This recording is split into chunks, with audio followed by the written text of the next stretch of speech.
Ça veut dire que dans son pays, on savait qu'elle avait atteint la licence de la prostitution du haut niveau. Est-ce que quelqu'un me comprend? Amen. Mais la Bible déclare qu'elle détenait une richesse, un parfum appelé le nard. Et elle a pris ce parfum, pendant qu'elle a dit que Jésus était en train de manger, elle a pris ce parfum, elle a versé sur les pieds de Jésus. Est-ce que quelqu'un me comprend? Amen. C'est très significatif et profond. Et ça, je ne comprends pas. Enlève les chaussures. Aïe. C'est pas toi, reste tranquille.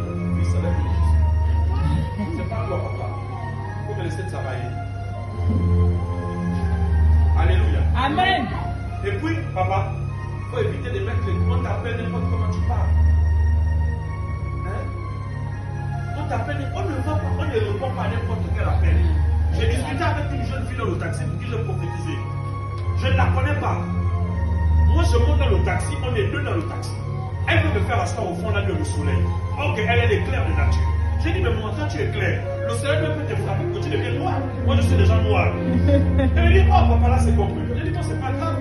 Sortez d'abord, je vais aller m'asseoir au coin. Et pendant que j'y vais, le scanner s'ouvre.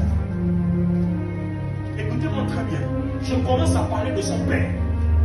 Je dis, pendant que je te parle, je vois ton père allongé. Et je vois des machines flanchées. Elle me regarde. Elle est étonnée parce qu'à côté de moi, celui qui est rentré était un policier et il m'a dit respect. Donc pour elle, elle est étonnée de voir un policier prophétiser sur elle. Est-ce que quelqu'un me comprend? Amen. J'ai dit, je vois des machines branchées sur ton père.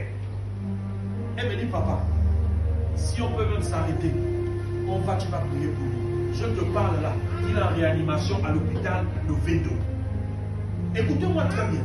C'est sa soeur qui lui a appelé. Il y avait une grande pluie la semaine, non? L'homme qui a fait des ravages. Voilà. Sa soeur l'a appelé pour dire, j'ai tes 30 000. Viens les chercher. Mais il y a la soeur d'habitude, quand tu as mon argent, tu m'envoies ça par telle monnaie. Mais pourquoi tu veux que je vienne chercher? Alléluia. Amen. Il a insisté. Elle a insisté autant pour moi. Mais il s'est quand même déplacé. Il est parti jusqu'à la maison. Elle a remis les 30 000. Maintenant, il dit non, je vais partir. Il dit non, moi-même je vais te déposer. J'ai la voiture. Il dit mais tu ne sais pas conduire. Tu vas aller me déposer comment? Elle répond non. J'ai beaucoup évolué derrière toi. Amen. Donc lui s'est mis comme l'évangéliste est là. Voilà la porte centrale. Donc lui s'est mis là. Elle est montée dans la voiture. Au lieu de demander pour sortir hors de la barrière, elle a reculé. Elle a collé contre le mur. Et toute cette partie a pris. Est-ce que quelqu'un me suit? Amen. Toute cette partie a prié. Et de là, on l'a pris la amené à l'hôpital. La même personne qui l'a amené à l'hôpital, c'est la personne qui l'a tamponné, donc sa soeur. Elle est logée à l'hôpital. Et elle a dit les 30 000 que je t'ai donné là, commence à t'aider à faire les premiers soins avec. Après, elle a donné ses enfants. Est-ce que quelqu'un me suit? Amen. J'ai rendez-vous avec elle mardi pour aller prier pour son père à l'hôpital. Est-ce que quelqu'un me comprend? Amen. Arrête d'aller à des endroits